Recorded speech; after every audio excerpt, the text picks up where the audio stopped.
Good morning, it's 9:30, March 25th. Call the committee, the whole business meeting to order. Madam Clerk, would you call the roll, please?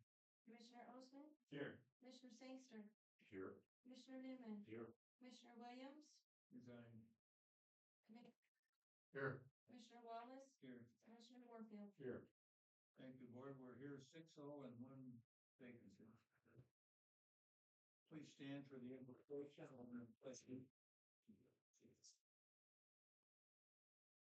Let us pray. Heavenly Father, guide us today as we discuss the affairs of the citizens of Cheboygan County. Help us to make wise decisions on their behalf for the good of all. This we pray in your name. Amen. I pledge allegiance to the flag of the United States of America, and to the republic for which it stands, one nation, under God, indivisible, with liberty and justice for all. Amen.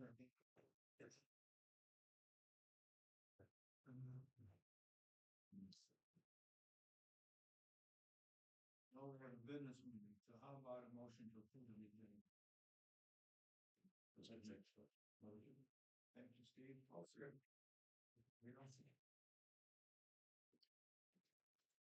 Commissioner Osmann, Yes. Commissioner Sangster, Yes. Commissioner Newman, Commissioner Wallace, Yeah. Commissioner Claremont, Yes. Commissioner Warfield. Yes. Thank you, Madam Clerk. Approved 6-0 and one vacant.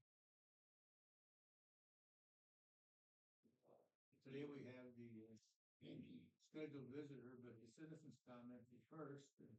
Anyone like to address the board? You have 3 minutes. Please come to the podium, state your name. Currently, Lewis is in his time late.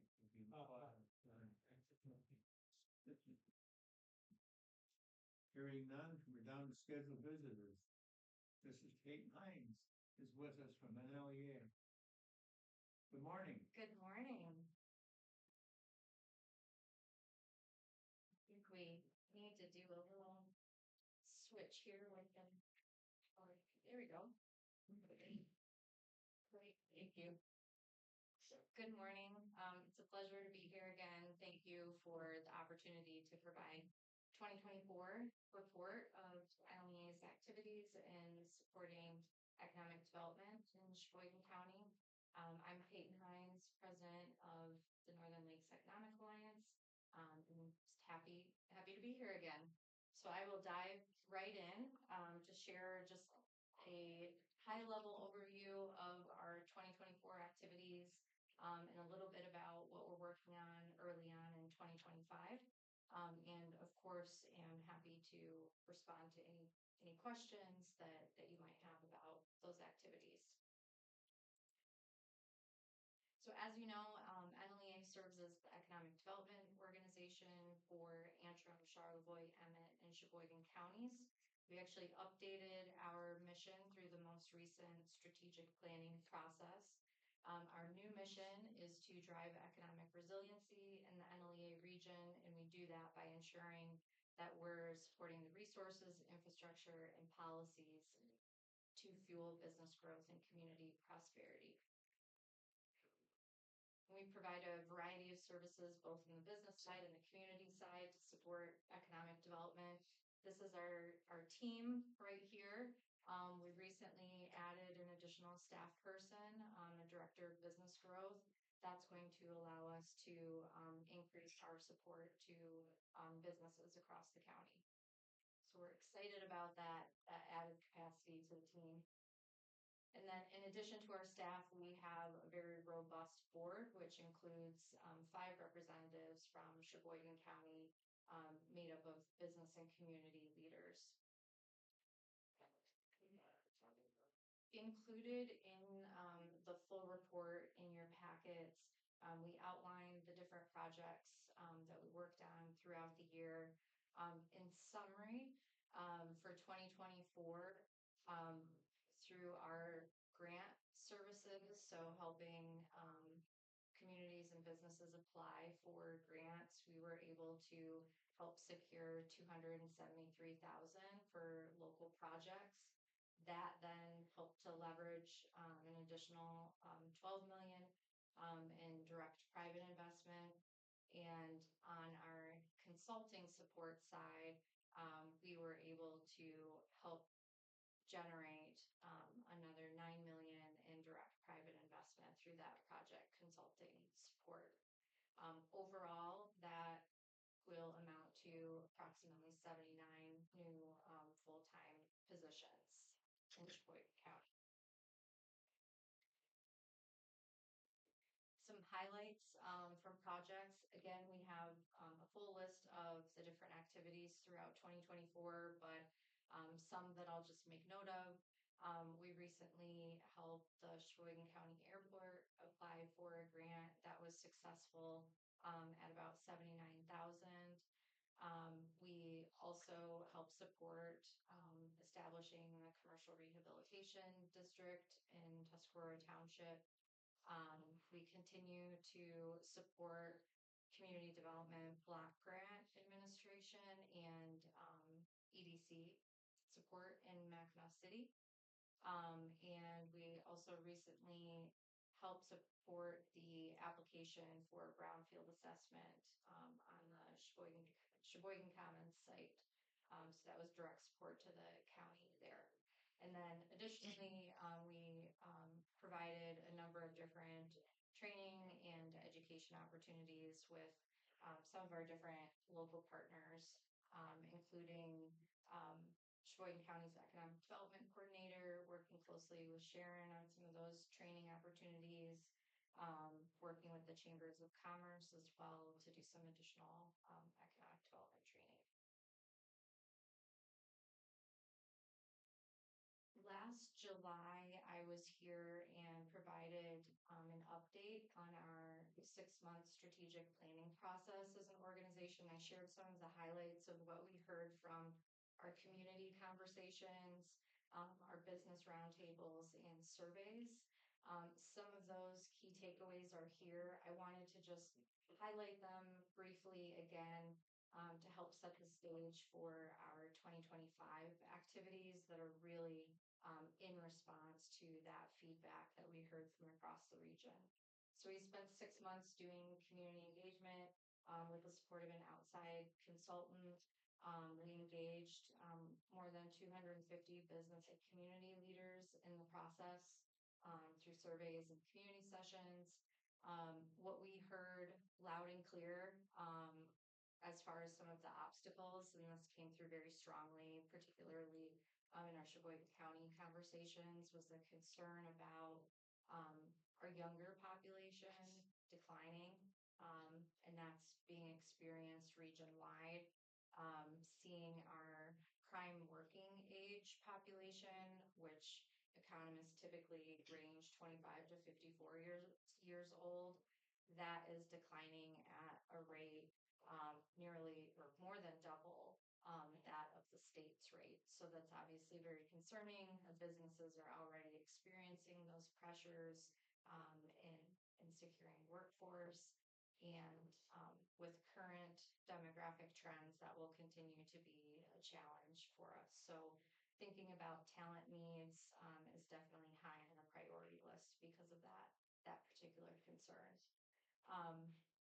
Beyond obstacles, there are of course many opportunities. What came through very loud and clear was the appreciation and recognition of our natural assets being a huge value to our, not just to our quality of life, but also to the strength of our economy.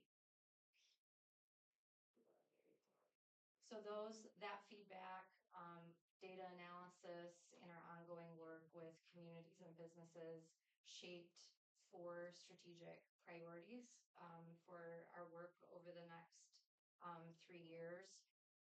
The first being very focused on a data-driven strategy, so making sure that we're continually reaching out to stakeholders across the county and across the region to make sure that our work is always informed and we're focused on the most important issues in economic development for our region. Business success and growth. We heard very strongly a desire for us to further increase our direct outreach to businesses. That really drove the decision to add a director of business growth to advance that work. So really being focused on supporting a stronger year-round economy, which will in turn support other business sectors. Infrastructure and development. We heard a lot of concerns around infrastructure, particularly water and sewer, and other site readiness needs, and that barrier holding back the advancement of workforce housing and preparing commercial and industrial sites for potential future business growth.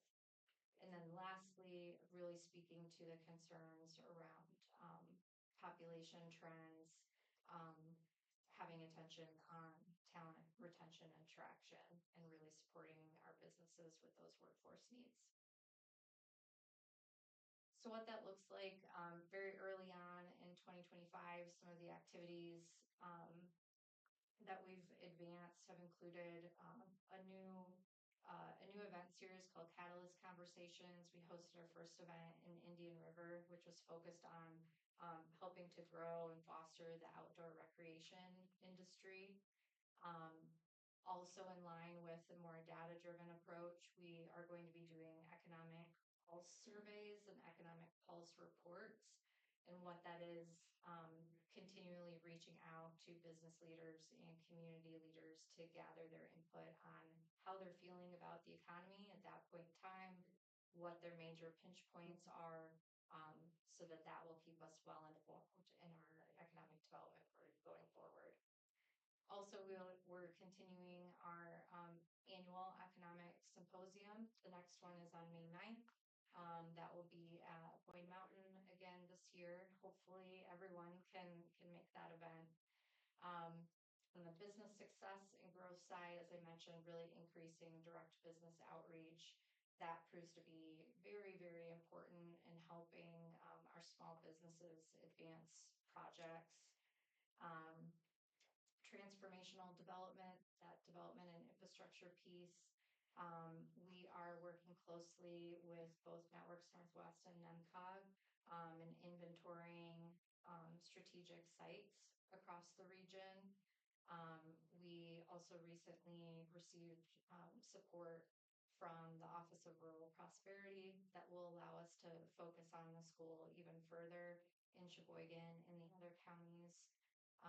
And we continue continue to support individual mixed-use projects as they come forward needing grant or other financing support. And then lastly, on the talent side, we were also recently awarded by MEDC a talent grant that will help us really focus on the talent retention piece for companies across the region. So that was a very quick, fast summary of some of the different things that we've been working on.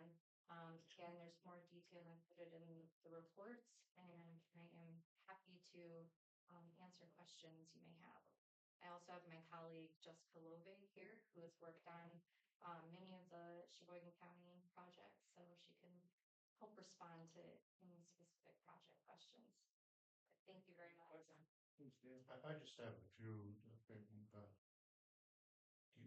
In your slideshow, it said 79 full-time employment. And is that through the 4 counties, or how many of those are Cheboygan County? That's in Cheboygan County. That's projected. Okay. It's possible that those businesses may not end up fully adding all of those jobs, but that's what's projected for their projects.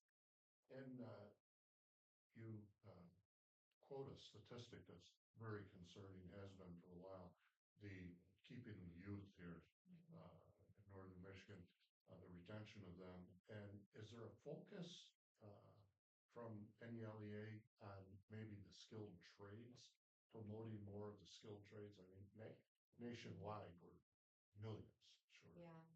And we have a unique opportunity up here with some of the businesses that actually have training for those.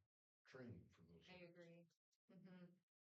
Absolutely. That has to remain a focus of ours, and working with other partners like Michigan Works, since they do so much in the workforce development space.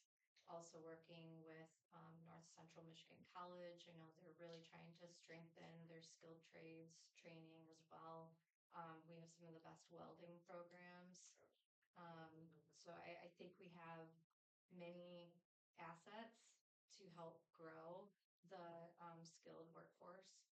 So that is one of your priorities, or one of your. Yes. Thank you. Thank you. Yeah, question. When you talked about on that one slide there, the site strategic properties, what do you actually, I mean, that's a great idea. I just wonder what you do with all that. Or is there an inventory of those things, or what's one on there? Because I know the MEDC used to do that once in a while, and I know the Lund property popped up once as a site ready, or not ready, but untapped. So I just, what happens to that stuff, or even, I mean, what kind of more direction are you going to try to do, I guess? So their MEDC has their own definition of strategic sites, and they have different levels, like gold, silver, bronze, that have different means you've taken additional steps to move it towards selling to maybe a new industrial user.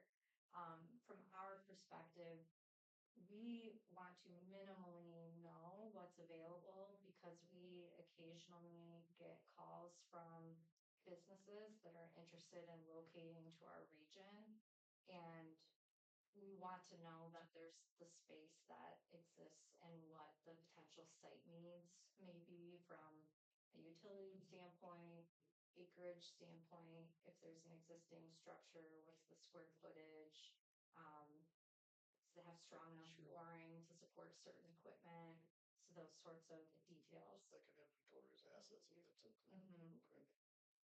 Good interest. Thank you. Thank you. Anything else for Pete? Good report. Thank you very much, ladies. Appreciate you being here. Thank you.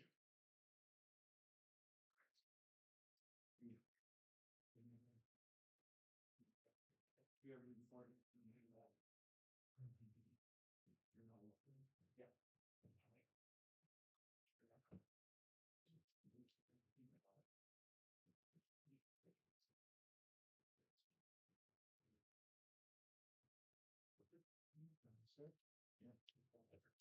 Update on a couple projects, for our circuit court project, we have the carpets, the HVAC system, installed, the, fenced millworks installed, we still have the paneling to, finish up till we're full, get that done in the next 2 weeks, so if you have a chance, haven't seen the room, pop in there, take a look, it's starting to come together now. And, that'll conclude the project in the circuit court update. A couple other projects we have, our dog park fence project is out for RFP. Right now, we'll be opening that up next week. Again, those funds came from primarily from donations from the public of 40,000, and were matched by state grant with 40,000 also. Other projects we have ready for posting is for the county building is hydronic heating baseboard replacement. So you see in our room here, we have our baseboard heating system. The original system built in 1967-68 will be replaced and updated. This section was placed in 1979. We'll have this updated also through this one. Upstairs in the jail, they have rooftop units, and those have already been all updated and brought up to more modern standards. And so we'll post that here in the next month, and the target date would be to complete this through the summer for completion by November 15th. And for the fair, they have 2 events again this year. These will be county sponsored events through the fair board. Our bump and run will be May 10th, and then the burnout on June 14th. Concludes my report. We have other updates on the opiate resolution and the 911 later here. Any questions for Jeff? Comments? No old business, let's move on to new business. 9, Sheriff Department 2025 vehicle purchase. That's 18 on your iPad, Ford. In the 2025 budget, there was included a Ford Explorer PPV EV utility to be replaced that had about 110,000 miles. The sheriff's office has determined a truck would be more practical and beneficial than another Explorer. 55,000 was budgeted for the purchase, along with 15,000 for equipment, for a total of $70,000.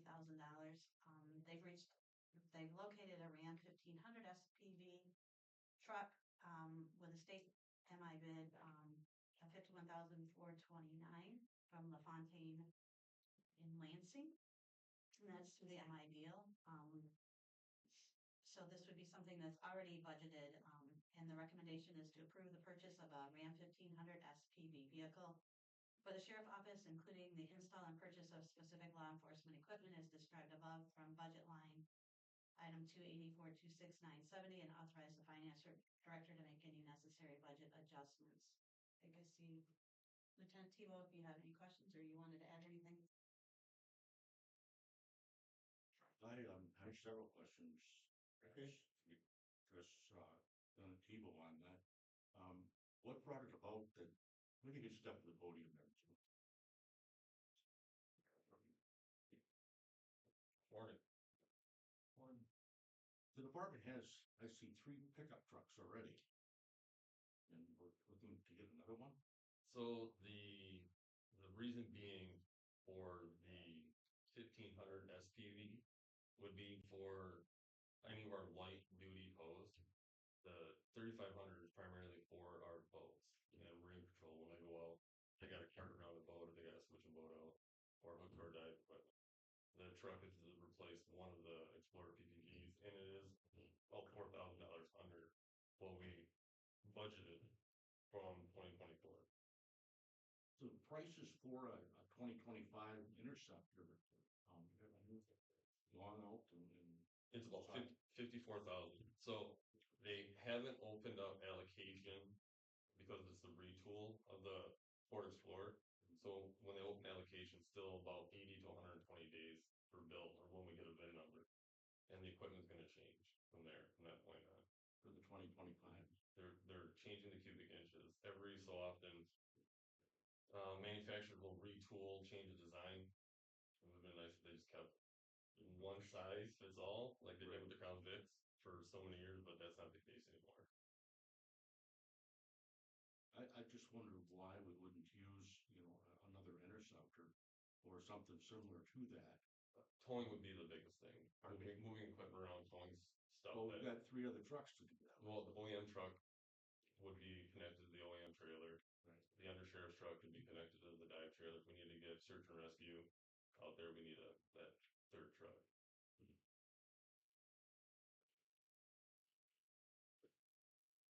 I personally I don't see the need for another pickup truck. I think that we'd be much better served, to get something similar to, an Explorer or an Interceptor.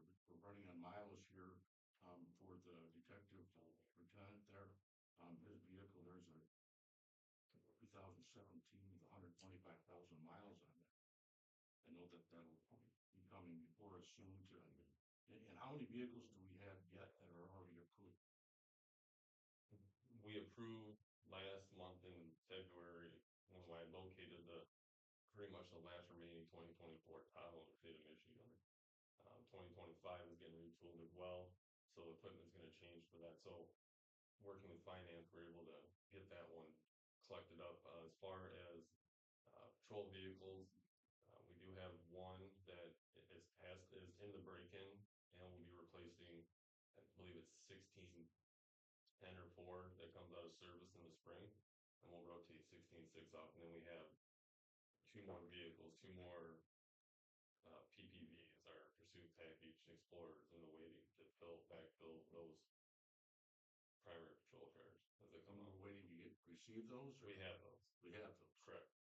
So we have 2 new ones that we're ready to. We jumped all over whatever we could buy, knowing that the retool was coming.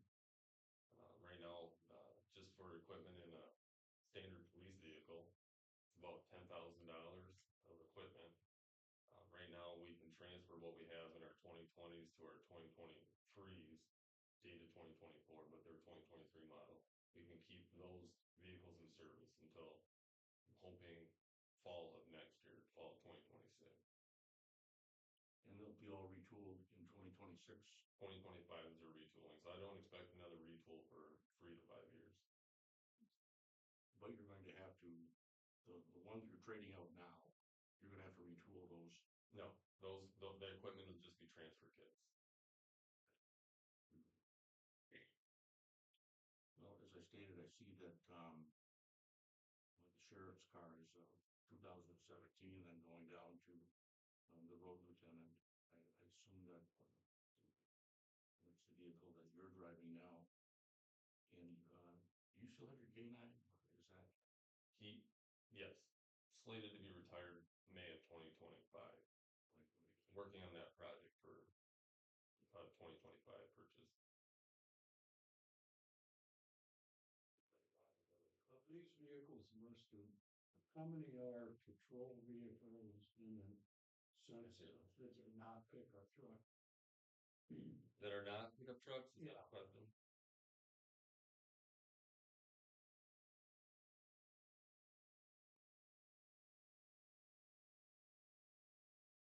One of the pickups is purchased with Stone Garden can only be used for. Correct.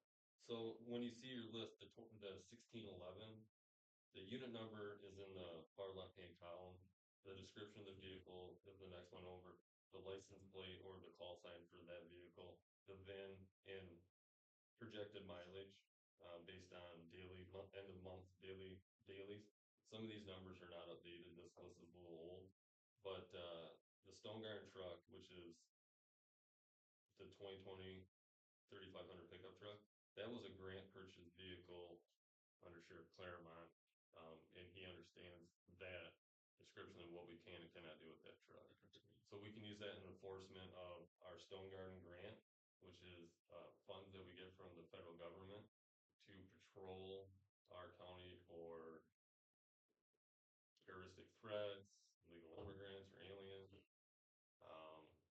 enforcement of our secondary and primary trunk lines. So that vehicle is used primarily for that, and including our marine patrol, since we have international waters. After that, the OEM truck is the 2020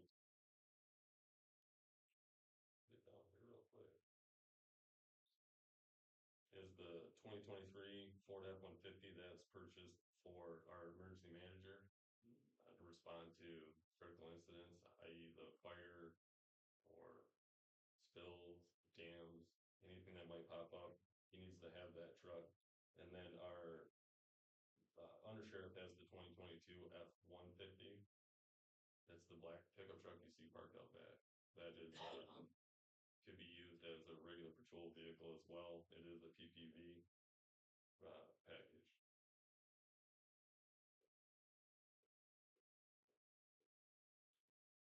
When you say this EPV or SPV, I'm sorry, does that mean that it's law enforcement certified? Sure.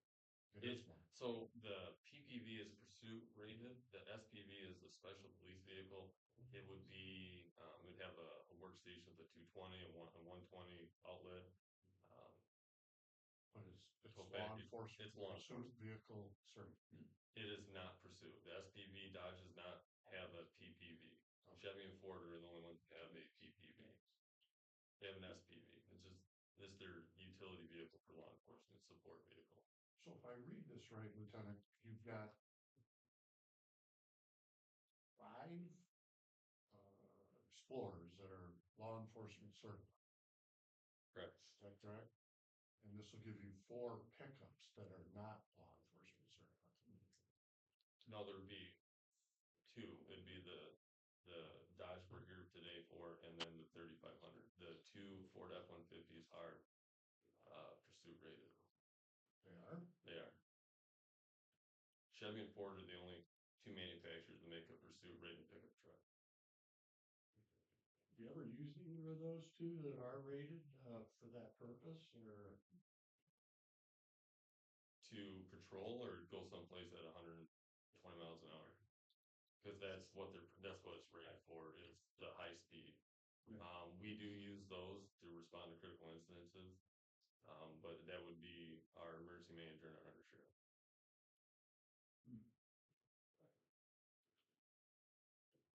So again, though, because the truck is for the towing though. Correct. For like moving the snow machines. I see we have all kinds of craft here. Yes. And they're saying that you use the big truck to haul like the 22-foot pursuit, the Triton, Correct. 28-footer. Correct. And that requires them. Correct. We keep on adding to our recreational fleet, which is nice. There's never enough. So when we have incident where it requires a side-by-side and a 4-wheeler, it's nice to have a lighter duty truck that can go down some of those trails in the Pigeon. We do have an enclosed trailer. We can only get them so far. When it comes to hauling a jet ski, it doesn't really need it one time. So that's kind of the basics behind it. But you could use the 1-ton to carry the smaller stuff. You could. That's the diesel. Rather than the bigger vehicle having an extra pickup. I personally don't see any problem with them getting a truck. I guess I don't know what the departments come here. Mr. Claremont's come to this desk and gotten any vehicle he wanted. I don't know if that's the case, but Have you been told no ever? no, I say good So, reason. well, I guess I don't know. I just think it's incumbent upon us to ask questions about what they're getting. Well, I think he did a good job stating that they wanted to use a vehicle to haul these other things around, towing. Any other questions for the lieutenant? I guess it's not a question as much as a comment. Have we done comparables to look at what our surrounding counties doing or doing? Do they all have 5 patrol cars and 4 pickups, or is this common? Is it common practice? I hate to put Commissioner Claremont on the spot, but he did serve 20 years as a sheriff. So it is common to have a mixed bag of vehicles. I know Emmett County runs anywhere from a Dodge Durango to a Dodge Charger to a Chevy. Charlotte County, Tahoe's Ford pickup trucks. Cheboygan City has Tahoes and pickup trucks. Fresco County, anywhere from Dodge Chargers to Ford Explorers. feels the same way. The trend is that they're going to a larger vehicle, which would be the Tahoe. And in years past, the Tahoes were a little bit more expensive than Explorers, but they're right there now. Chevy's being real competitive with Ford on their police vehicles.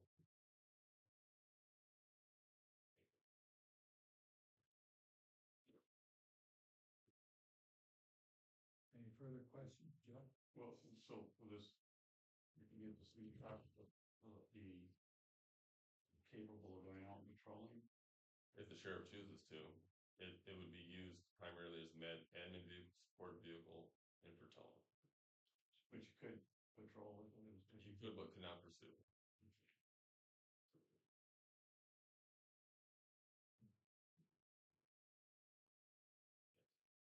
What is the intent for the, I don't see the trade-in or what are you gonna do with the other vehicle? The retired Yeah. admin vehicle, I would assume that would go up on our auction and would go back into the general fund for vehicles. That's Yeah, typically yeah, what we happens. sell the vehicles through auction, through a nationwide auction now. And doing some of my research, this is just a caveat. The Ford Explorer, it might be $2,000 less than, like, let's say a Chevy Tahoe, but the resale value of that vehicle, it doesn't make up for the return on investment. You actually get more for a larger SUV or a pickup truck than you would for an Explorer or a Taurus or a Dodge Charger, let's say. And those are typically anywhere from 100 to 115,000 miles when they get retired.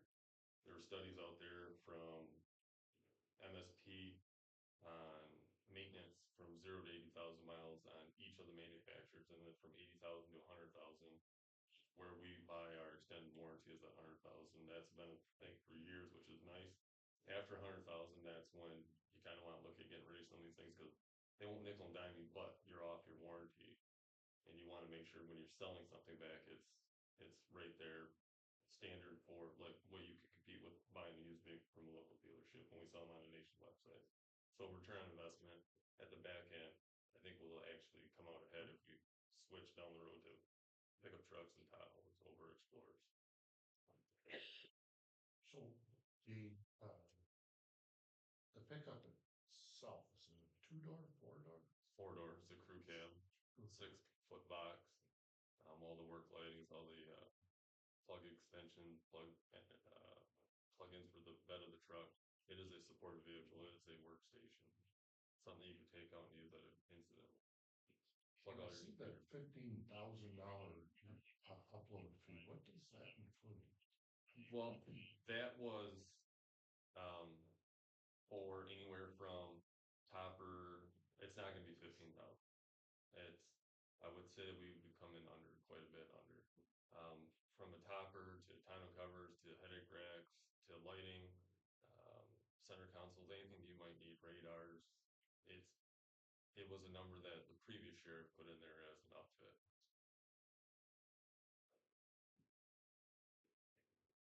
We got this budgeted already, the 70,000. We budgeted at that time, I think it was for another patrol car. Is that Well, not true? we did, we approved the, for a Ford Explorer. Is what we formally approved as a board. Now the question is, do we provide something else? I guess the question I would have is, why did we not approve a pickup truck in the 2025 budget? We didn't because it was not asked. You were asking for. We went from one You were asking for an Explorer. You know, why, I just curious as to why we wouldn't have asked for a pickup truck back in 2020. He just told you that, Steve. Administration change. Correct. The And I pricing, believe that, excuse me, I'm sorry, but the Ford, also the Explorers aren't available right not yet. now. Right. I'm waiting for that email. Hopefully soon. Any other questions, board? Mr. Chair, I'd like to make a motion to approve the Ram 1500 SPV vehicle for the sheriff's office, including the install, purchase, specific law enforcement equipment as described above, budget line item 284269770. and authorize the finance director to make any necessary adjustment. Thank you, Rich, I'll support. Any further questions, discussion? Madam Clerk? Commissioner Newman, No. Commissioner Claremont, No. Commissioner Warfield, No. Commissioner Ostman, Yes. Commissioner Wallace, Yes. Commissioner Sangster. Yes. 3-3 ties, I understand. Yeah, fail. Moving on. We're down to 9B. Peter, can I just make a couple comments? Sure. The concern I have is the justification, and I'm not trying to micromanage it, just to give you some advice. If you go back, Lieutenant, and look how the breakdown in the past was done for the expenditure, that may help you with the preparation of this to answer some of those questions. Not hitting you, I'm just recommending that maybe you go back 3-4 years and look how the justification was made. That's my only concern.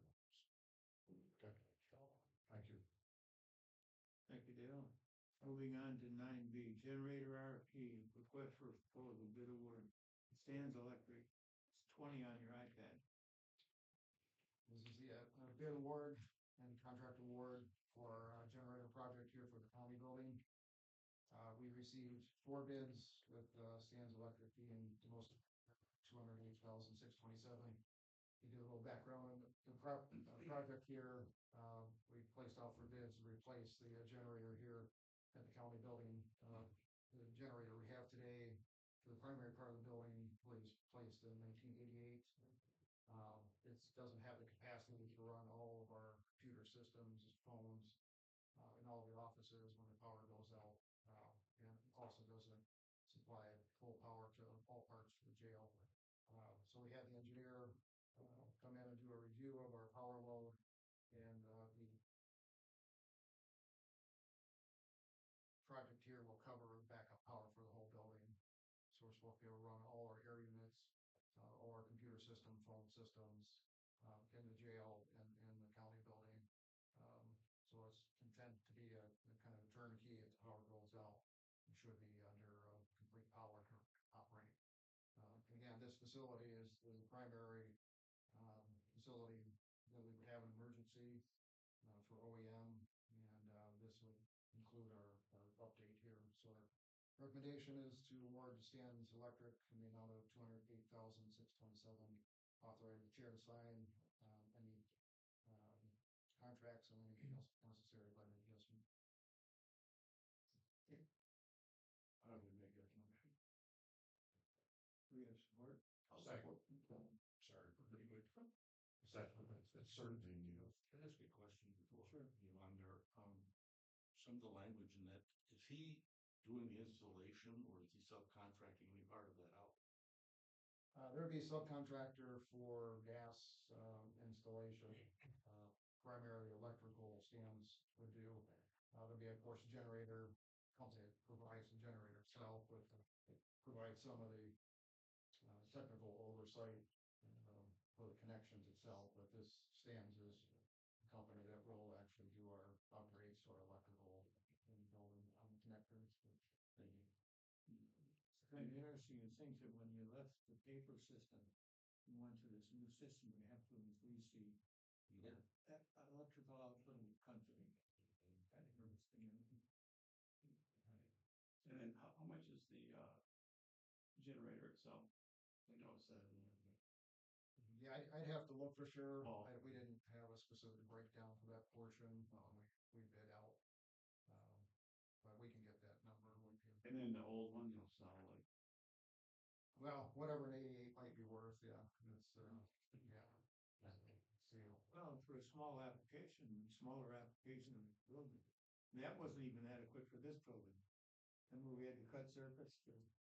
Yeah, in case no, of and at the emergency. time it was just running specific areas of the building. So this is some of our electric use when we replaced our lighting in the building, dropped a lot of the load in the building.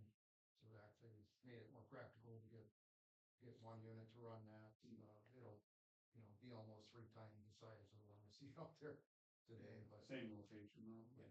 LEDs take a lot less. When we did the addition, on the jail and brought the kitchen back, that's when the generator out there couldn't keep up with the load. And I mean, it is a safety factor for that jail now in the sheriff's department, to not have a generator that will cover the full load, so this is much needed. So we have a motion and support, Madam Clerk. Commissioner Osmann, Yes. Commissioner Sangster, Yes. Commissioner Newman. Yes. Commissioner Wallace. Yes. Commissioner Claremont, Yes. Commissioner Warfield. Yes. Thank you, Board. Carried 6-0 and 1 vacant. We're down to 9C, Michigan Health Endowment Fund Grant Initiative. That's 35 on the iPad. With the juvenile justice system reform and reinvestment, initiative is a state-supported effort to enhance Michigan juvenile justice system by implementing evidence-based community-centered programming. This was something that the legislative reforms signed into law in 2023, focusing on improving outcomes for justice-involved youth, reducing reliance on detention, addressing disparities, and strengthening public safety.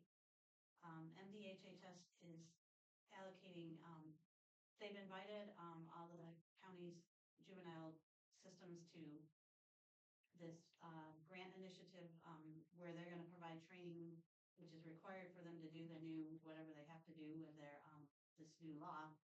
And by participating, they're going to estimate between $10,000 and $30,000 they'll offer to the county to support the development and enhancement of county's continuum of care as outlined in this project. The total available CETA funding may increase if cost savings are realized through strategic partnerships, facility rentals, or reduced material expenses. As a result, we could be awarded up to $30,000 for participating. No guarantees on the amounts, but and there is no actual grant to provide you. It's just a verbal sign on. But we wanted to make sure the board was aware that we were potentially receiving money for this. So the motion is to authorize participation in the juvenile justice system reform and reinvestment initiative, accept up to $30,000 for participating, and allow the finance director to make any necessary budget adjustments. And I believe it's over a 2-year period. So I don't know if we'll receive that money this year or next year.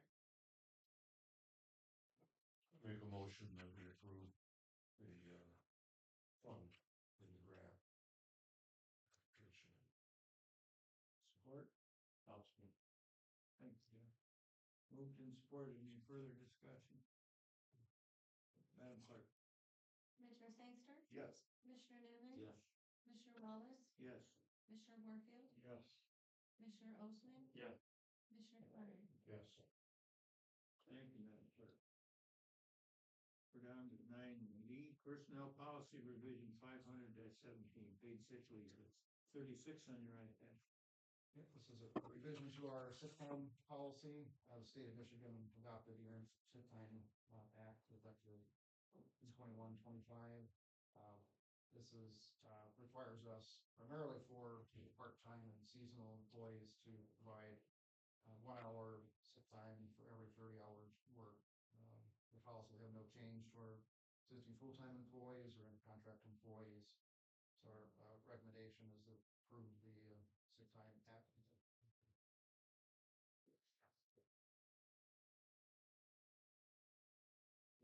Policy update, wording and verbiage update. Jeff, I just have one question, and that is that this is the new state law. It's a requirement. Yep. We're just coming up to speed. I'll make the motion. Thank you, Reg. I'll support. Thank you, Jeff. Support. Madam Clerk. Commissioner Claremont, Yes. Commissioner Wallace, Yes. Commissioner Warfield, Yes. Commissioner Newman, Yes. Commissioner Osmann, Yes. Commissioner Sangster. Yes. Thank you, Board. We're down to 9E, fiscal year 24-25 hazardous materials emergency preparedness grant agreement. 40 on your iPad. This is a grant agreement that we submit every year. It allows up to $1,500 in funding with a 20% match, which is our OEM officer's time, or lieutenant, excuse me, time. And it allows him to do some preparedness plans or whatever he does. So the motion is to approve the submittal of the grant application for fiscal year 24-25 for the hazardous materials emergency preparedness grant. Authorize the chair to sign, accept the award if granted, and allow the finance director to prepare any necessary budget adjustments. So moved. Thank you, Rich. Second. Support. Any further discussion? Madam Clerk. Commissioner Warfield, Yes. Commissioner Wallace, Yes. Commissioner Claremont, Yes. Commissioner Newman, Yes. Commissioner Ostman, Yes. Commissioner Sangster. Yes. Thank you, board, that's carried 6-0 and 1. But we're down to 9F, MERS defined benefits plan adoption agreement. That's 45 on your iPads. This is an amendment to our agreement for closed before Division 20, which is for law enforcement. This is just making Scrivener updates to the title to add our court officer and sheriff, which have been covered in the past, but not listed on the document. Those Scriveners are just mistakes. I'll make a motion to include the addendum as presented. Thank you. Support? I'll support. Thank you, Jeff. Madam Clerk. Commissioner Newman, Yes. Commissioner Claremont, Yes. Commissioner Wallace. Yes. Commissioner Warfield, Yes. Commissioner Ostman, Yes. Commissioner Sangster. Yes. Thank you, board, that's carried 6-0 and 1 vacancy. Straits Regional Ride, that's 9G. The lease agreement on the office space. 53. Okay, so for our lease for Straits Regional Ride, the building sold from Mr. Wozniak to the Kennedys here in December. So this is a renewal of the lease with the Kennedys for rental of the building. Their recommendations for approval. Nothing's changed on the rental amounts during the term of the lease. Just ownership has changed in the building. Mr. Chair, I'll make the motion that we approve. Thank you, Mike. Second. Gail, seconds. Madam Clerk. Commissioner Sangster, Yes. Commissioner Ostman, Yes. Commissioner Wallace. Yes. Commissioner Warfield, Yes. Commissioner Claremont. Yeah. Yes. Board, we're down to 9H, acceptance of Commissioner Ron Williams' District 4 resignation. It is with sad heart that we accept Ron's resignation. He has some things going on that he needs to take care of, and so we'll honor that. Reflect. So with the vacancy, there will be the Cheboygan County is accepting applications from residents of Inverness and Malta Townships who may be interested in serving as the county commissioner of District 4 for the term ending November 3rd, 26. They need to submit an application by Thursday, April 3rd, 2:25 to 4 p.m. to our administration. See Kathy Morrow in our office. Sad heart, good commission.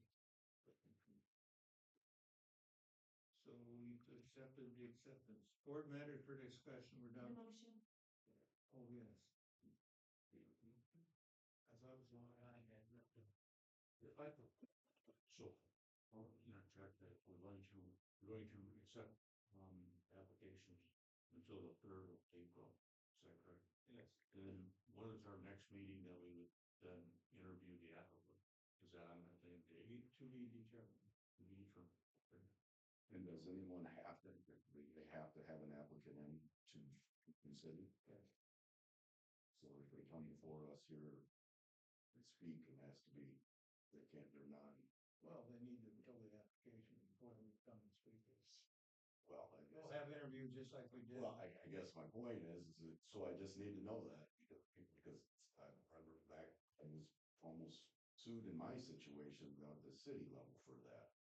I was just reading the newspaper article, I forgot, because I wasn't on the agenda. I just showed up and they appointed me. Wow. Well, for applicants, shut there. And he was in the time. I got, I just, I just want to be clear about that. And if someone, I don't want someone to get here and be disqualified, is what I'm getting. I just went through the process and I know I had to fill it out. Okay, well, just to be clear, so that's their applications that come in, that's all it is. Yes, the applicants will be made to. No, I think it does need to be clarified. Well, but some things come to life to change things too, True story. People's, that's the thing, If it takes a motion, I certainly want to see applications prior than Yeah. just somebody showing up, so if we have to do it that way, then. Applications are available online that way for that's perfect, that's a good. at cheboygancounty.net. So, thank you for clarifying. So the other question I had then is clarification on when they would come before. I think it would be incumbent upon us to set that in the calendar just so they prepare. Until we get some applications, it's pretty hard to determine, depending on the vote.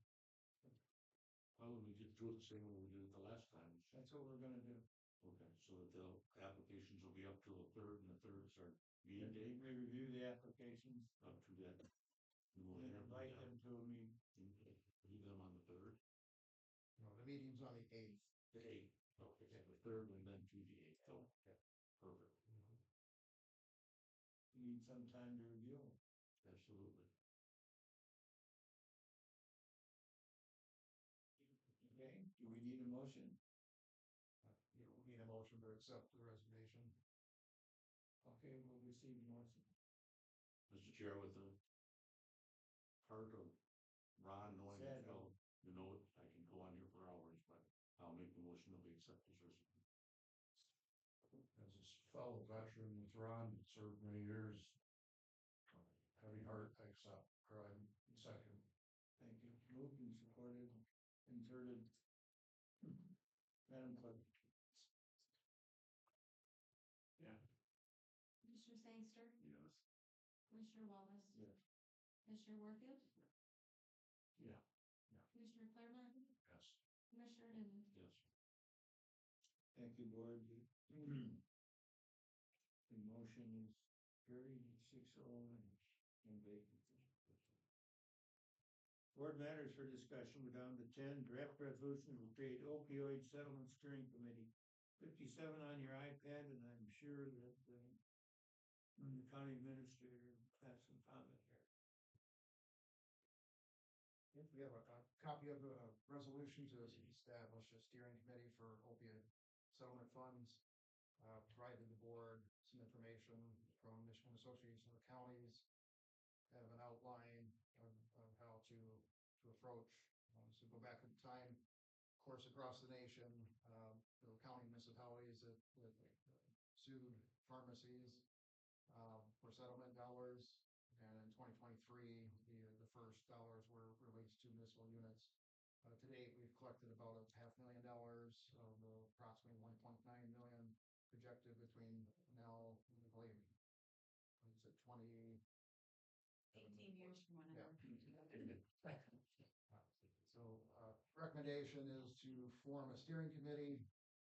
You see kind of the steps here that are recommended by Matt. That we've already established a separate fund for opiate funds, establishing a steering committee, do stakeholder engagement, gather data information. And basically, this committee would make recommendations to the board of commissioners moving forward how expenditures would be made. We have enough now to try to approach the development.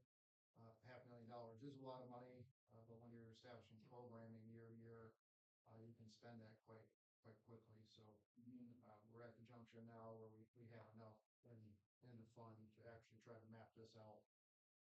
If you look in the resolution, it refers to our ranking in the state of Michigan, the SUVI score.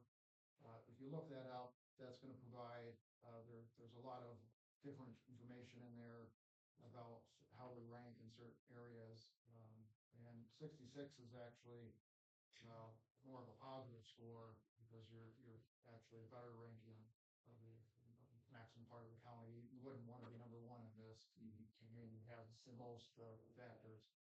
So based on this report, it'll allow me to look at areas that we're weak in and try to develop pathways there to improve those areas. That might be one of the metrics that are used by the committee. So this will be quite an in-depth process to review that. We do also have programs right now. We've had existing recovery court that's been run in the county for many years. That goes hand in hand with this process. We also have needs in the jail, especially when we approach substance abuse and mental health issues in jail, which we may have coordination opportunities moving forward. Of course, with community mental health in the health department and counseling, I think all these puzzle pieces will fit together and allow us to get a pathway to have expenditures that make a difference here moving forward. So this is just for discussion right now to introduce this to the board and give some background. When you're ready, we would have the board take the first step to approve the resolution itself. So it's open to any kind of discussions right now. Some questions? I have some discussion in paragraph 8 of the resolution. I think a member of the Cheboygan County Board of Commissioners needs to be on that committee.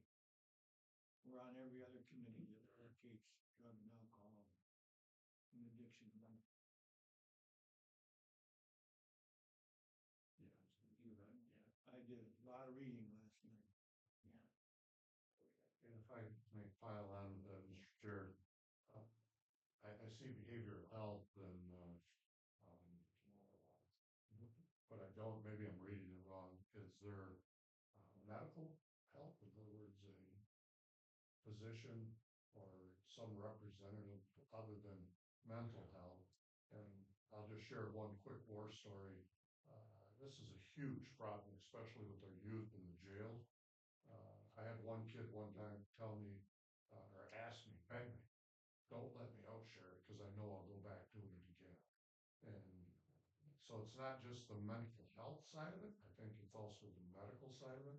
And I totally concur that someone from the board should be on that.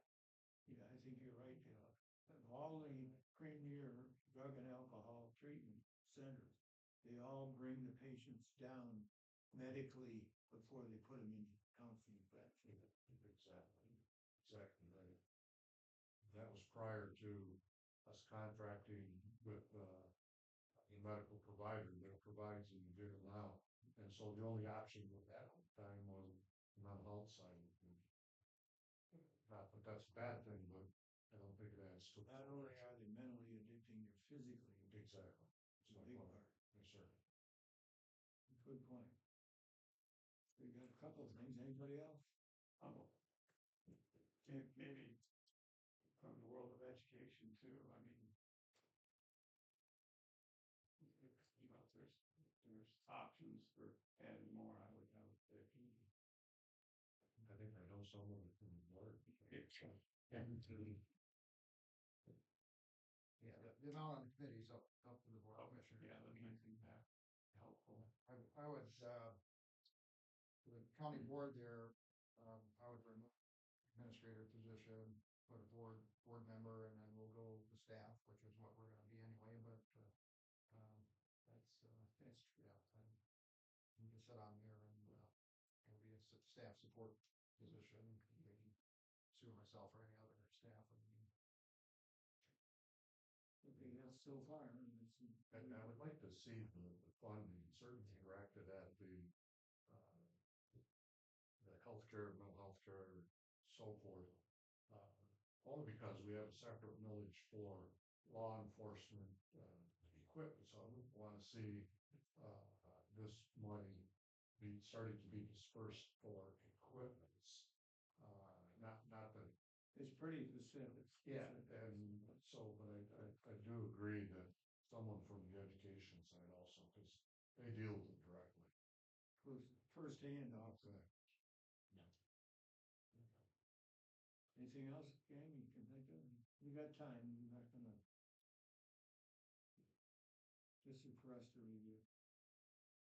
Yeah, in the report here, between 62 and 87 there, it goes over the areas that funding can be used for. So I won't read through all of them, but there's several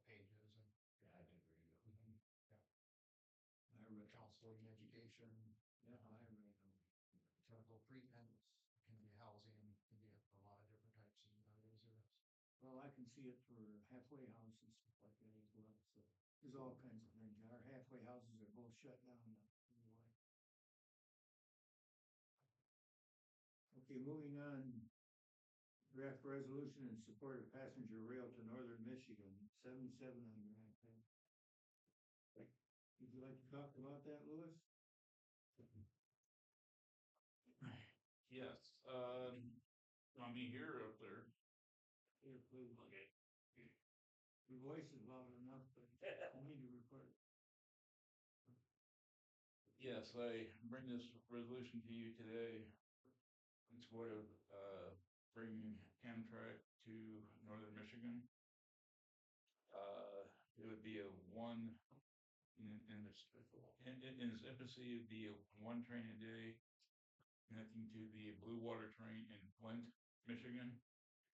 It would start in Mackinac City, come through Cheboygan, Roger City, Alpena, Osnake, Harrisville, Oscoda. East side, East side, yes. And also, one out of Mackinac City to the center of the state. That one would, snake right into Emmett County right away, head down through the 31 corridor, down to, Gaylord, then down through into East Lansing to connect to that same train. And then the third one would start in Mackinac City, and that would directly go into Emmett County, straight down to 131 corridor to Grand Rapids to be the extension of the Blue Water train in Grand Rapids.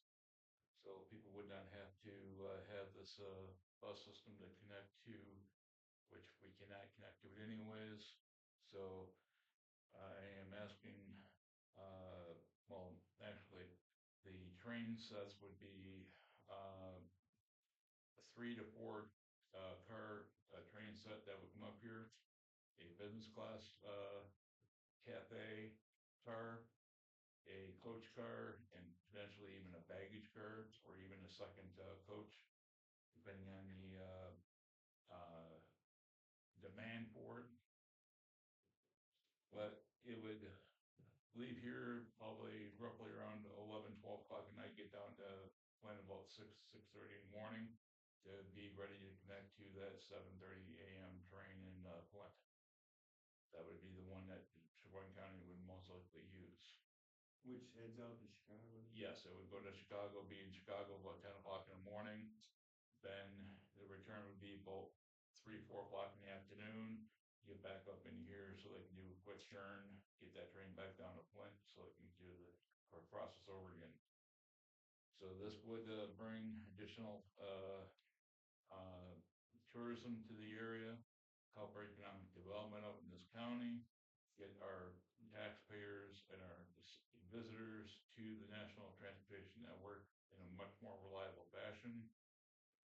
So, with that, I do ask that you pass this resolution in support of passenger rail, specifically Amtrak, to operate 3 lines in the Cheboygan County jurisdiction. First one is being to Flint, second one being East Lansing, third one being to Grand Rapids. And I just say that it would benefit more than it would detract. The rail lines are there, but it's now DNR property. Is the the trail system. But the provision in that is that if rail comes back, the DNR transfers that property back to the DOT. And we do have another provision in that agreement that says that trails can be added to that rail line on, next to it. So we have our cake and eat it too. We have our rails and we have our trails. And be the best of all, for everyone. Louis, do you have any support yet for this? Yes, I do. I have the support of Presque Isle County, I have the support of Alpena County, Alcona County, Oscoda County, Aranac Bay, the resolution I shipped to you is in your email for Saginaw County.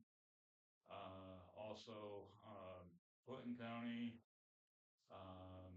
Otsego is looking at putting it on theirs.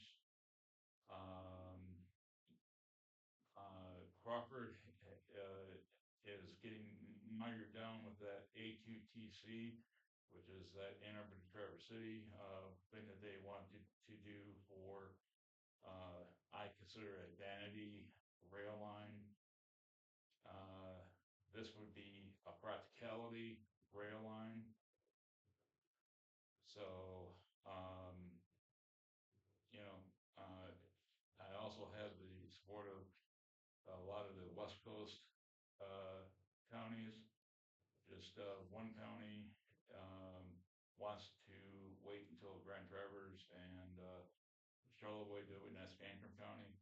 They're waiting until they pull the trigger, but everyone around them is supporting it. And also the UP is getting on board with doing a rail line from St. Ignace to Escanaba up to Calumet, which would be the extension of the Hiawatha that comes out of Milwaukee and Chicago. So, but our particular resolution here would be for the 3 lines going down state. Have you solicited written support Solicited written support from where? from all these entities that you just talked about? Yes, I have. Okay,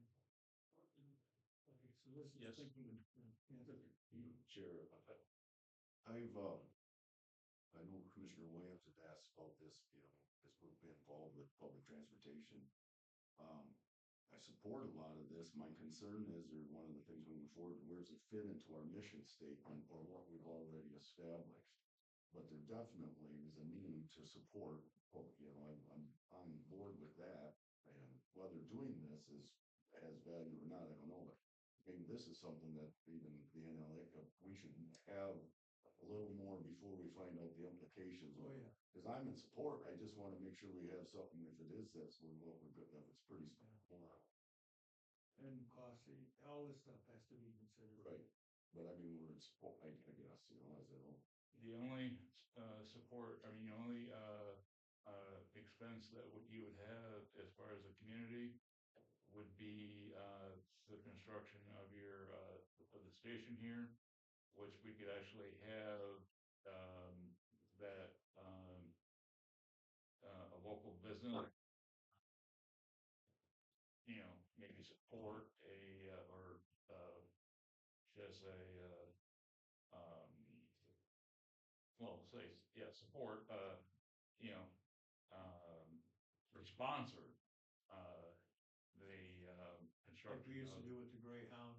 Yes, where the Greyhound stopped at Glenn's Bait Supply here in Cheboygan. This would, the rail lines are come right through, It used to come right here by the Salvation Army. yeah, in fact, it could be, that the old Sheboygan meat, whoever's the businesses there, or even the Lord's Kitchen, See, there's certainly some areas. I mean, we could do it there and have a facility where we could have a spot for regional ride to come in and pick passengers up there. And Okay. So I think we need to take a look at this very carefully and start a process looking at it. you had a question? Yeah. Yeah, of all your travels, have you ever seen where they rip the trails or the rails out and Put them back. Put them back? Have you seen that anywhere? Yeah, I mean, they did have a few areas in other parts of the country where they took out the infrastructure and they realized it was a big mistake, and they relayed it, and it's been a success ever since. So, I mean, you need just, I mean, it's more of a plus than a minus. I said there'd be little to no cost to to, you know, the county It'll be government. cost, all right, somehow. Well, yeah, but it's not gonna be, somewhere you're gonna have to outlay, millions of dollars Big for it. investment just for infrastructure, rail and. They don't lay rail like you used to back in, the early days. It's all, unit, construction now, where they come in with big, train cars full of, sections of rail and they can lay miles of It's rail. automated for a good place. Yeah, I mean, they can lay miles of rail in a matter of days. So just one question, Mr. Chair, if I may. I'm old enough to remember when the trains ran here. Yeah. And I certainly would support this. My concern with this is, does this affect our relationship with DNR or the rails to trails, all that money that was put into that? Think? Well, that's why I say, where does that fit into our worry about Exactly. efficiency? Exactly. Or clarity to match these together. Right, and would we be in violation Right. of some kind of grant that was approved? Would we have a come to Jesus moment here? Sure. The administrator's gonna get a little. Cut you off. Oh, Commissioner Clayton. no, go ahead. Finish your thought there. That was it. I just wanted to make sure we weren't maybe violating the grant that had already been done and approved. Yeah, to give a little background here, I won't try to go head to head with train history with Lewis here. I can only give an update where we're at in the state, based on some research we've done. So rail discussion, has kind of been re-emphasis. The Infrastructure Act that was approved, I believe, a year or so ago, has allocated funds across the country to look at trail and rail lines again. In the state of Michigan, there is a review to run rail line from the Flint, Detroit, Chicago hookups, perhaps through Lansing to Cadillac and then Traverse City. So the way I understand it, today there exist rail lines that are transporting basically goods, no people, they're freight lines that do exist up to Traverse City. And I believe there's a spur that's still available to Petoskey, although I haven't hunted. It's still there. Yeah. Yeah, there is. There's also, rail to Alpena. There's also rail to as far as, Gaylord. So there is rail still out there. So there is a nonprofit that started in the Traverse City area probably a couple years ago to do preliminary reviews to reestablish trail passenger service to primarily Traverse City. I believe that group has been contracted with Wexford Transits. I'm not exactly sure with how the county's involved with that or not. But they were hired to do basically, I believe, the cost analysis and feasibility to reestablish rail to Traverse City going through Cadillac. So some of the initial numbers that I've seen, at least reported in the newspaper, I think was close to $1 billion of improvements to get a rail line back up to that. To my knowledge, there hasn't been any specific analysis between Traverse City and Petoskey, and no analysis on any of our existing rail trails reconverting or adding to that. So this resolution is set up to kind of track along the line of where we're at right now as far as what's being reviewed in the state. That this is supportive of that study continuing, because you have to start someplace. Who is to get where you want. Exactly. Practicality is if the investment was made and rail passenger service was brought back to Traverse City, then certainly it's more feasible to go from there. I'm not sure on each side of the state if that discussion has happened, or even up the central corridor, but those are the most practical, would be to try to modify your freight lines to handle both, or lay a track next to it to make that accomplished. So that's where we were. This resolution basically bringing us up to that point. Doesn't prevent the board in the future to make other resolutions or support but this is kind of step one in the process to say yes, or, the board would be supportive of, looking at moving passenger rail back to northern Michigan in this practical fashion at a step at a time. And Ann Arbor and Traverse City primarily wants to do high speed, and that's where the lowest cost is coming from. Whereas the existing rail lines itself can operate up to 65 miles an hour, which is just about 10 miles less than an average Amtrak train at 79 miles an hour. So we can do 65 up to Alpena, up to Gaylord, and that's where going out to including Petosk. So as it stands right now, the existing rail lines are able to handle the Amtrak trains. I talked with Great Lakes and this new Watco, which took over Great Lakes, Lake State.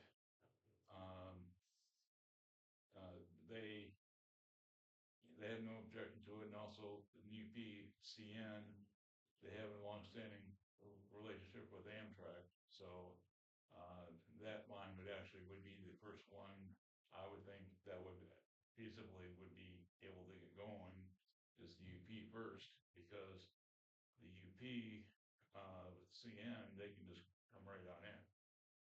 So, but the other ones, we just gotta, rely on MDOT and Amtrak and all them to get going. But I do foresee with this objection that you have with the legalities and all that, there is a provision in there, if you take a deep dive into that thing that says, if passenger rail or rail were to come back, that whole DNR strip would be turned back over to the DOT, and there is also another provision in there that will have the trail system included in there. So it'd be a trail and rail virtually side by side. Corridor. Yeah, so it would be the best of both worlds. Passenger rail and rail to trail, which would actually would be rail to trail. So I don't think that whatever money it was spent, that is unfortunately that's. So our question today, I'm sorry? Our question today is whether we want to draft a resolution to investigate this. And that's what your resolution asks for. Sure. It's your pleasure, board. Well, I think that just to the point, we should, get more Review it. cleaned up, a little bit more specific to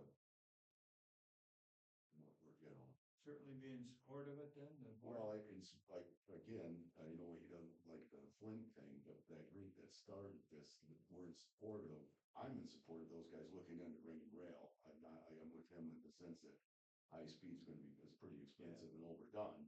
Yeah. I do believe there's value in bringing recognition to northern Michigan somehow, whether it be train or even better transportation by bus and other things. Yeah, I believe they jumped the gun too fast to shut down the rails. Yeah. I was involved in a railroad spur project at Camp Graham several years ago. Extremely expensive, but when it was complete, boy, did that bring a lot of money to the Grayling area. And so it's You can get somewhat a lot of familiar. weight. Certainly can. It's your pleasure, board. We're looking for it. A resolution to look. We're gonna use that one. That resolution called for support. Right? Is that, so you want? This was, staff drafted this, so we have.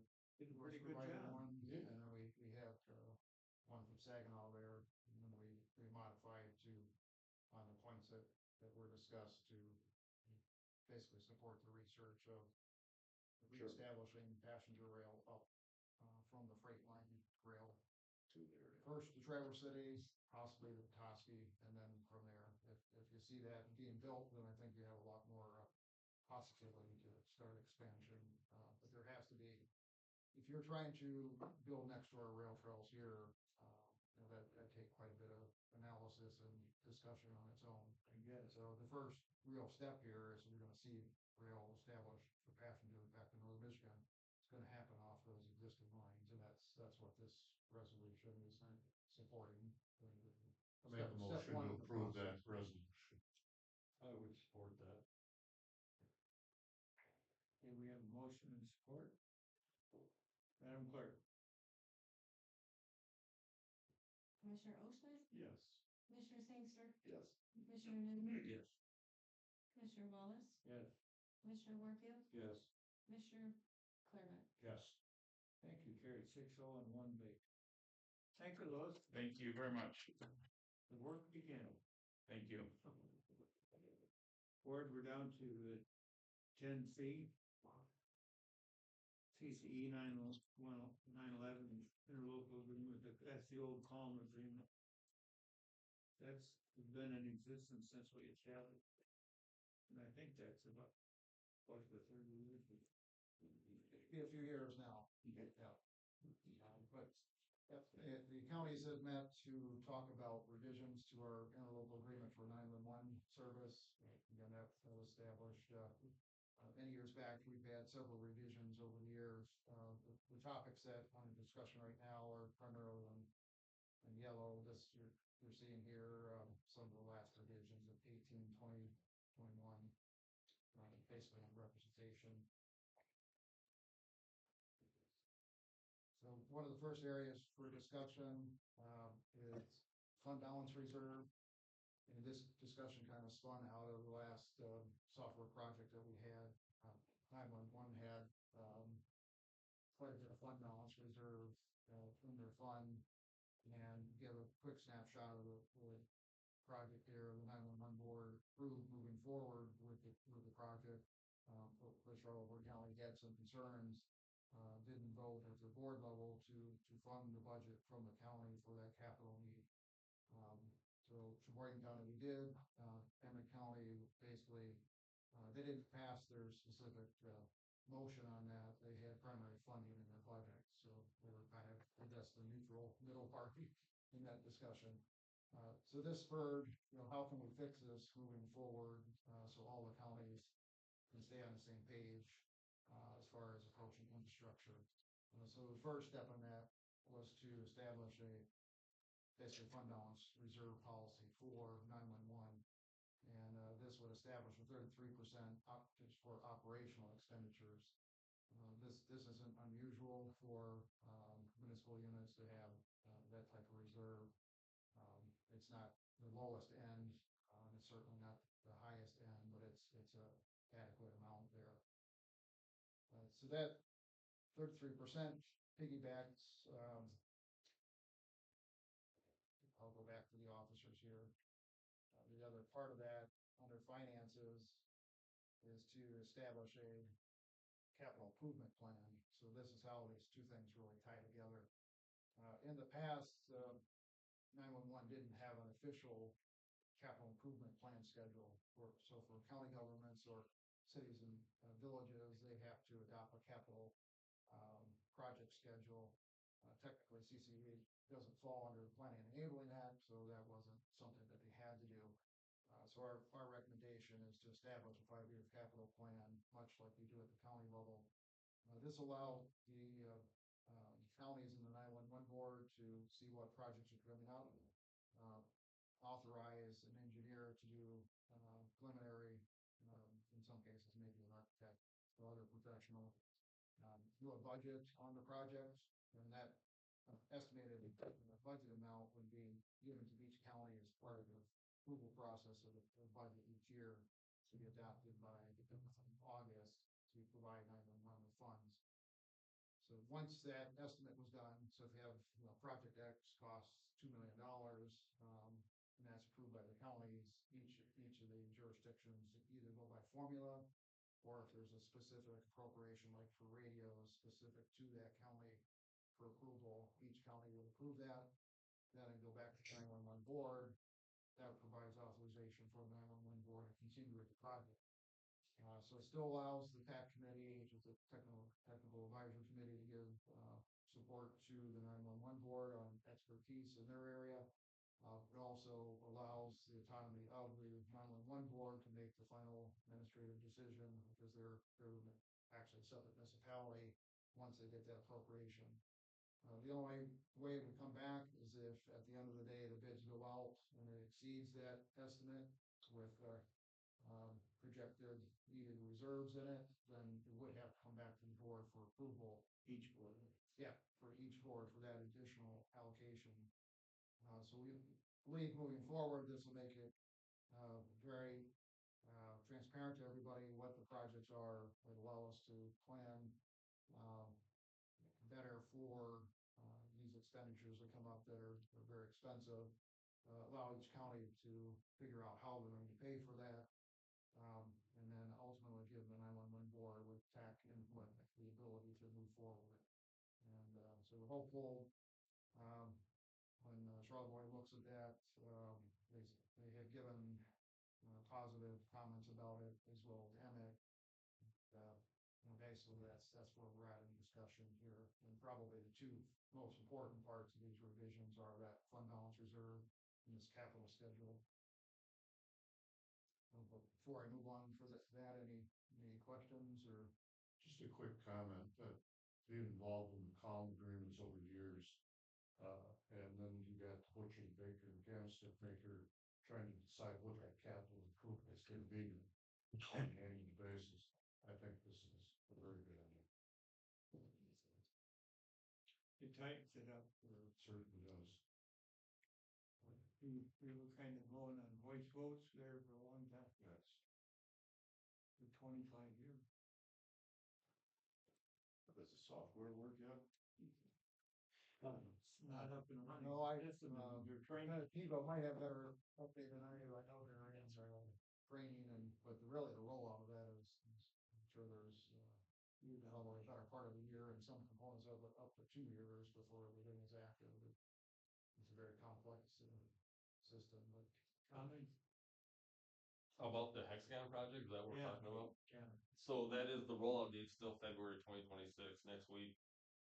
They're doing the rollout of the master name list that the 3 counties have in there. It's the central master name. From there, each individual department has individual forms, good or bad or indifferent. Pretty much the CCE agencies all work under the same cloak and we do the business the same way. So you can consider it one big, large Northern Michigan law enforcement agency, separate from MSP and the DNR, obviously, but Yeah. it's a good system. It's the Cadillac. It's the next generation HTML5, which is web-based or cloud-based, very user-friendly. Next week, like I said, we're running through what is going to go live from the old OSSI software, which is a CAN system, which obviously gets sunsetted very frequently. Every few years they sunset something and then they give you a die date where they're not going to help you maintain it. So this is why Hexagon was the front runner from the get-go. Hate to go back to the vehicle, but when we retool, they retooled even the software business, but the cloud-based is the future and the storage is amazing. Paperless is going to be fun. So it's a great allowed system. for the most potential in the future. Correct. We can build, it can evolve just like AI. It can change as departments' needs change, as demographics change. Right on through to the prosecutor's office, state mandated reporting. It is all in one. It's all encompassing. So it's a beast. It's cumbersome. It takes myself will have 300 hours into it myself, not including my records management or the JMS side of things. So it is a good system. It'd be nice to get it up here in 2026. Can't come fast enough. Yeah. Thanks. Yep. That's good on the thing. So we need to take a look at this and do this. Do we have voted on it yet? no, this is just for a presentation here. Review. Yeah, we put this on the next board agenda there.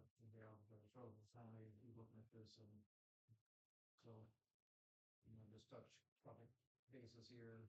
Jeff, can I ask one more question about the then? The 33% for operation expenditures, it says carryover fund balances from year to year of no more than 33%. Is that the industry standard? I wouldn't necessarily say industry. Sue can talk better under GFOA standard. There's usually a range. This would fall in range. GFOA usually recommends a minimum of 2 months of expenditures. So this would be a little more than that. And with that being said, carryover fund balances from year to year, if it exceeds the 33%, then what happens to the fund balance? I think they would, I don't know on this, but I'm guessing they're going to reduce what the commitments are from each of the municipalities to get it down to that level. Yeah, that or would affect what we're appropriating directly for operations. So That's where I was going with this, is in the past, that fund balance was allowed to grow to unbelievable, but our commitment, our input was still the same. And so that lends me to the next question, if I may, okay? And that is um, when you go to the percentages per count, 32.7, 30.77, 36.46, is that still based on SEV or has that changed, Jeff?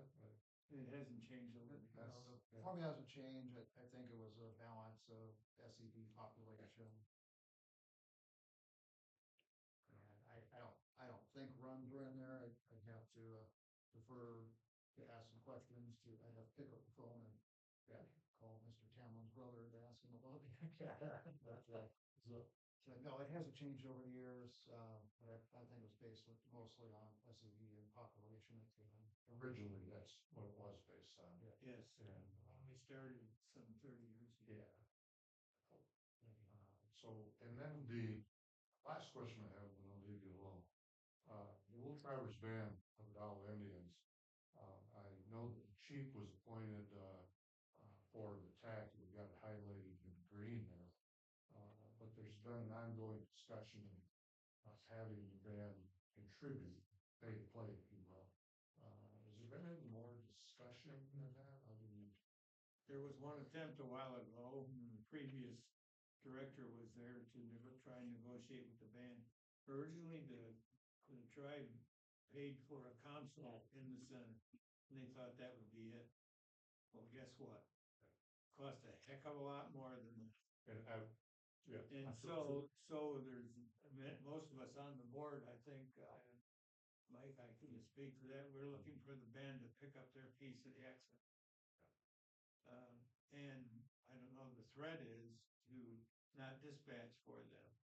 And that's a legal criminal question, I think.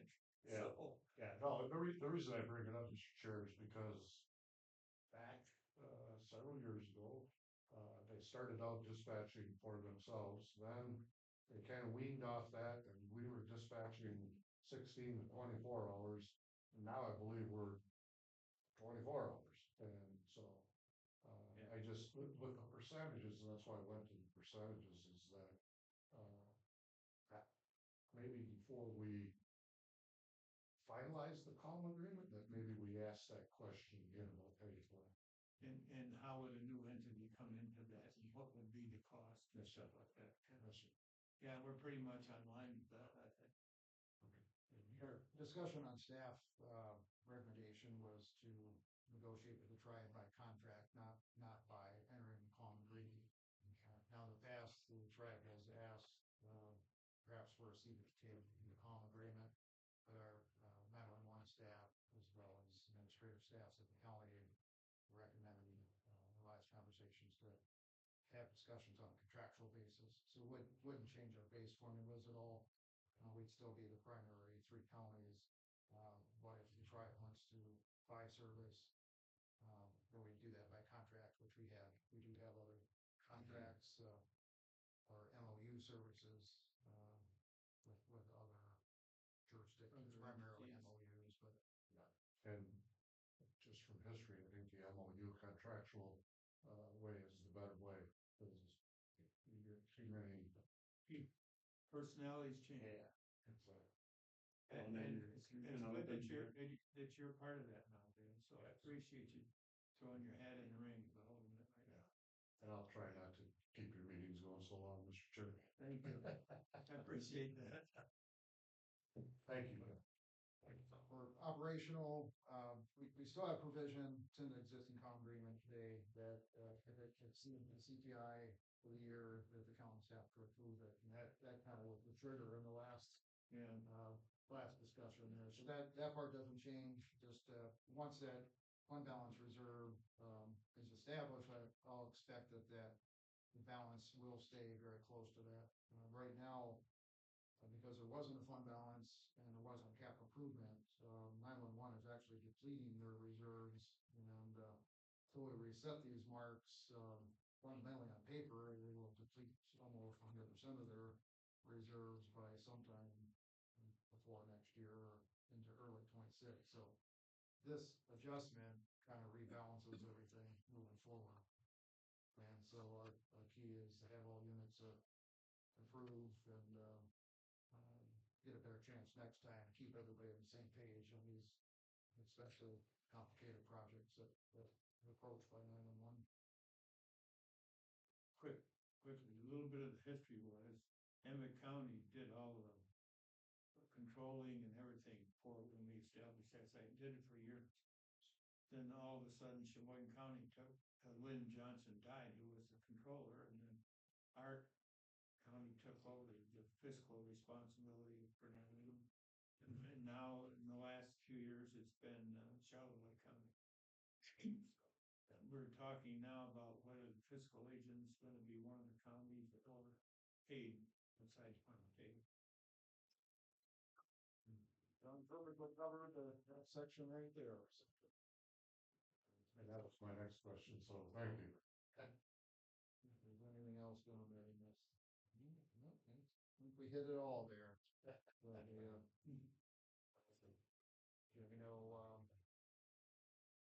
Struggle with Emmett, we reviewing this and place on their agenda. Our intent right now is put it on the first meeting in April. If the board's okay with it. If we need additional information, we'll gather it prior to that. When we started that thing, the three counties never got along before. And when we did it, we met in the Tosky City Hall, and there was a lot of shouting and hollering. So it was hard to get it going. It's a major accomplishment to get three counties to agree on anything. Well, and I think it was one of the best things that I've seen in 35 years in law enforcement. We started out, and Commissioner Newman knows, we started out with the ticker tape. That's when I was hired as a dispatcher. And we went to crack down and that was great. Yeah. Do they all, but you think all three sheriff boys on board with this new agreement in your? Best I can tell, right? Okay, that's right. That's always a question. Until it's done, it's not done. Like, that agreement still there that you talked. Lieutenant Tebow can tell you. You see, we're down to citizens' comment. Anybody like to talk to the board? Yeah. Okay, hang on. Bart? Just a quick question, so I understand that going back to the patrol car issue with purchasing. My understanding when the millage, Dale, you were sheriff, wasn't there a millage that went through that covered patrol cars for Sheboygan County only? It's a millage, but it's for law enforcement. Well, now if I read that right, I thought it was Sheboygan County Sheriff Department. It wasn't for, I'm talking, it was for patrol cars, purchase patrol cars. I don't believe that's so. For equipment for a sheriff, that. It was the sheriff department now. For So that- 911 service, we can also use. So how much money would you say is generated that should go to the sheriff department? That's just my question, because I just wondered when you're bringing this up, Commissioner Newman, I wanted to make sure that what we're looking at, how much money do we have automatically coming in through the millage? So if that sounded like it was this amount of money here, 70,000, but really, in the big scheme of things, if we've got X amount going back into the budget through the millage, it would have lowered maybe, really it's not as much as it does seem in that sense. If you're getting, let's say, 20,000 a year. That was just my question, where, Yeah, I think Sue would know what that income is, but, I think this board is the fiduciary oversight of those tax dollars also. correct, I understand that. So, but I don't know what that number is, but if I remember correctly, and my memory isn't as good as before, but it was for law enforcement equipment, not just patrol cars. Okay, well, if I read it, I remember reading that in that millage, but it was also piggybacked with was it a 911 millage? But the language you'd have to read down below to see that it also covered for the purchase of patrol cars, and it didn't cover Cheboygan City, Mackinac City, Westport Township, right, and right. Portsmouth It was- State Police. yeah. So that's where I was County like, tax. huh? It's a county tax. It was a county tax, but it was voted by all the taxpayers in the city, et cetera. So, but my only thought about that was the taxpayers in the city of Cheboygan, et cetera, and all the other ones that have police agencies really didn't get anything out of that millage in that sense back for them too. In all fairness to them, that's all. Thank you for your time. I think it was just county, wasn't it? For law enforcement equipment, it's just county. The bulk of the millage usually goes for 911 service. For operation cost and then for these future capital projects that we're talking about, that's the bulk of the fund. And they're made by recommendation of staff as far as appropriation of those funds based on the need of the capital schedule for 911 primary, and then if we do need something for law enforcement, we may make recommendations out of that, or they may be out of our general fund. That's what I remember. Okay, Louis, sorry to, No problem. look like Mark was in the. Really appreciate you guys doing that resolution today, at least get it going. On your issue here with that 911.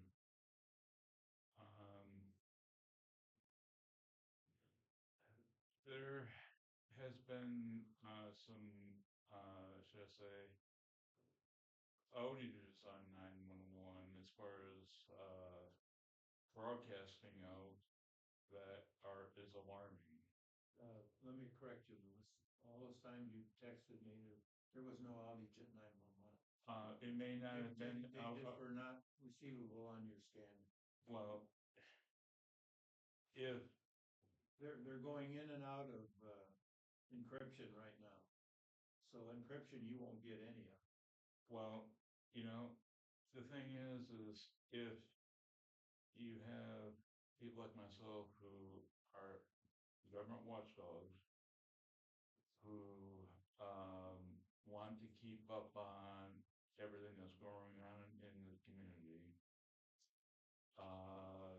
there needs to be transparency here with our operations, which means that if we have to be transparent with the government has to be transparent with us.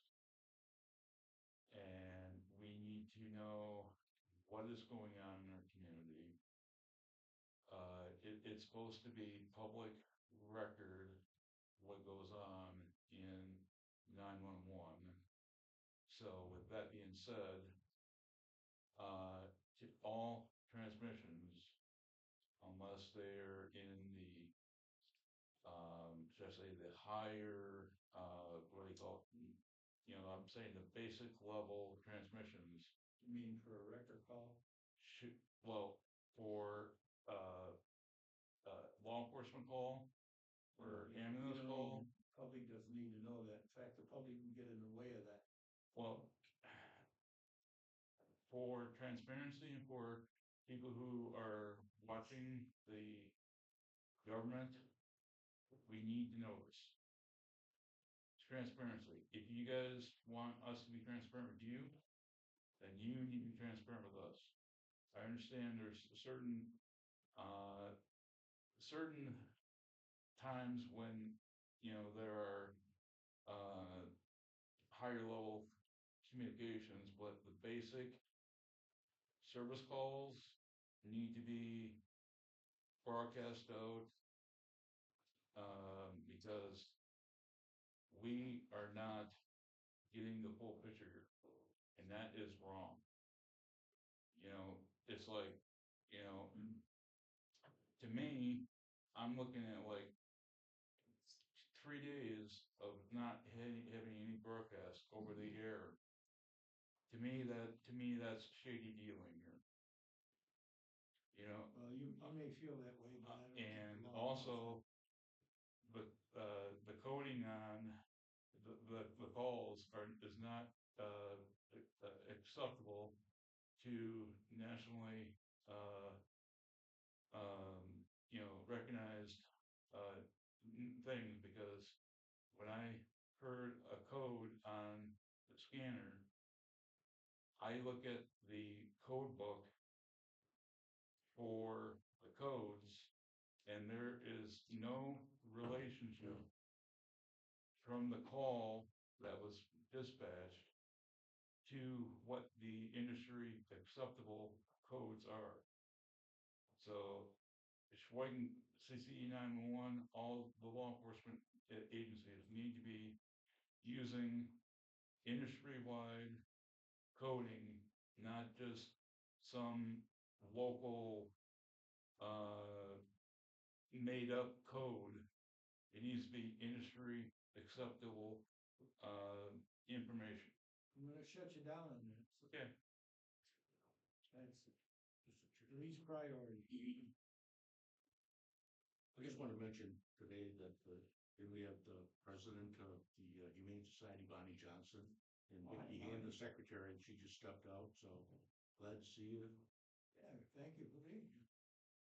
Things going better? They're going okay. They're going That's okay. better. Yes, yes. Thank We you. had lots of adoptions this last month, so that's a great thing. Yeah. Thank you. Thanks, Mike. Any other citizen comment? Board member comments? Anything to cover? No. Mike? No, sir. I have nothing. Yeah. No. Yeah, just that I went to both Grant and Waverly Township and reintroduced myself. Yeah, let's- I got 2 more townships to go. Thanks, Dale. Thanks for jumping into that. How about a motion to adjourn to the call of the chair? So move. Support. Moved and supported. Call the chair. Thank you, Bonnie, again for coming. No problem. Lieutenant Tebow, thank